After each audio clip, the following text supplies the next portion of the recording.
প্রতিদিন বিভিন্ন ওয়ার্ডে পুর নিগমের নির্ণীয়মান বিভিন্ন প্রকল্প পরিদর্শন করেন মেয়র দীপক মজুমদার। এলাকাবাসীর কোথায় কি সমস্যা রয়েছে, কি তাদের দাবি দেওয়া, সে বিষয়ে খোঁজ নেন। বৃহস্পতিবার তিনি ৪৯ নম্বর ওয়ার্ডের বিভিন্ন কাজ খতিয়ে দেখেন।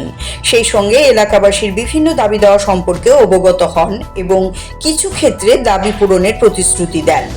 মেয়র দীপক মজুমদারের সাথে ছিলেন বাদারঘাট কেন্দ্রের বিধায়িকা মীনা রানী সরকার, পুর নিগমের ডেপুটি কমিশনার মনিকা দাস দত্ত, এলাকার কাউন্সিলর হরিসাধন দেবনাথ, পুর নিগমের কমিশনার শৈলেশ কুমার যাদব সহ অন্যান্য কর্মকর্তারা।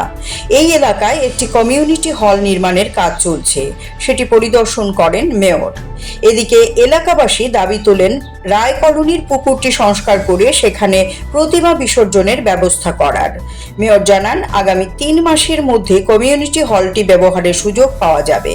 কাজ ভালোভাবেই এগোচ্ছে। এখানে ৪ শতাধিক আসন বিশিষ্ট এই হলটি হচ্ছে।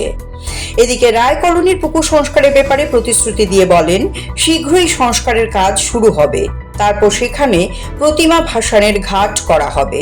মেয়রের এই আশ্বাসে খুশি এলাকাবাসী, এটি তাদের দীর্ঘদিনের দাবি ছিল। এদিকে কমিউনিটি হলটিও চালু হলে এলাকায় সংস্কৃতি চর্চার ক্ষেত্রে সুবিধা পাবেন স্থানীয়রা।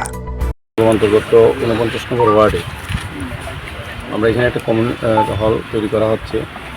দীর্ঘদিন বিগত 15 সালে রাস্তা বন্ধ হয়ে গিয়েছিল।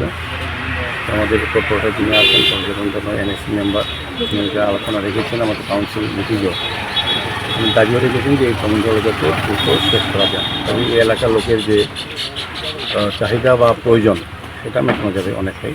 প্রায় 4 শতাধিক উপরে এখানে আসন সংখ্যা থাকবে। আধুনিকভাবে এটা তৈরি করা হচ্ছে।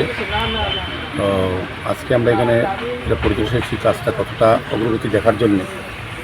আমাদের সঙ্গে আমাদের এই এলাকার যিনি বিধায়িকা আছেন মীনারানী সরকার মহোদয় আছেন, আমাদের ডেপুটি মেয়র মনিকা দাস দত্ত মহোদয় আছেন, আমাদের এনএসসি মেম্বার যিনি ওয়ার্ডের কর্পোরেটর হরিসাধন দেবনাথ আছেন, আমাদের বাপি দাস এনএসসি মেম্বার আছেন এবং আমাদের আধিকারিকরা আছেন, ইঞ্জিনিয়ার আছেন, সেখানে ইঞ্জিনিয়ার সহ দায়িত্বপ্রাপ্ত আধিকারিক এখানে আছেন। আজকে এমসি পক্ষে আমরা এসেছি। সার্বিকভাবে আমি যেটা দেখলাম, আমার মনে হয় কাজটা খুব দ্রুত খুব সুন্দরভাবে চলছে। আগামী 3 মাসের মধ্যে এটা হ্যান্ড ওভার করা যাবে বা এটা ব্যবহার করার সুযোগ পাবো আমরা। এখানে আমাদের যিনি কর্পোরেটর এমএসসি মেম্বার হরিসাধন বাবু বলেছেন, আমাদের মিনাদিও বলেছেন যে এটার একটা বাউন্ডারি ওয়ালের প্রয়োজনীয়তা আছে সুরক্ষার জন্য বা সৌন্দর্যের জন্য, সেটা করার চেষ্টা করবো আমরা। এরপর আমরা ভিজিট করছি, এখানে একটা দশমী ঘাট ছিল যেটা ইউনিটি মলের সামনে। এটা যেহেতু প্রজেক্টটা শুরু হয়েছে এবং এটা করা যাবে না, এখানে বিসর্জন বা প্রতিমা করা সম্ভব হবে না বোধহয়। সেজন্যই এলাকাবাসী যারা এসেছেন তারা আমাদের কাছে এটা দাবি রেখেছেন যে এখানে রায় কলোনিতে যে পুকুরটা আছে তাকে সংস্কার করে র্যাম করে সিঁড়ি করে দিয়ে ভাসানের ব্যবস্থা করার জন্য। এটা আমরা সম্মত হয়েছি। বিকল্প জায়গা হিসেবে এটাকে আমরা দেখে নিয়েছি। এটিভি প্রজেক্ট এটা আছে অলরেডি। তো আমরা চেষ্টা করবো যাতে এটা দুর্গাপুজোর আগেই বিসর্জন ঘাটে তৈরি করা যায়। আর এখানে মহিলারা একটা আবেদন করেছেন কালী মন্দির প্রতিষ্ঠা করা যায় কিনা, এটা আমরা খতিয়ে দেখবো। যদি করা সম্ভব হয় নিশ্চয়ই আমরা করে দেবো। তো সার্বিকভাবে মানুষের যে চাহিদা আছে বা সমস্যা আছে সমাধানের জন্য আগরতলা পৌর নিগম সারা শহরব্যাপী বিভিন্ন ওয়ার্ডে কাজকর্ম চালিয়ে যাচ্ছে। তারই অঙ্গ হিসেবে এই আমরা এই যে কমিউনিটি হলটা, তো আমার ধারণার মধ্যে শেষ হয়ে যাবে এবং এখন মিটিং করে আমরা এলাকার লোকে ব্যবহার করার জন্য আমরা Siri TV, channel for news and entertainment.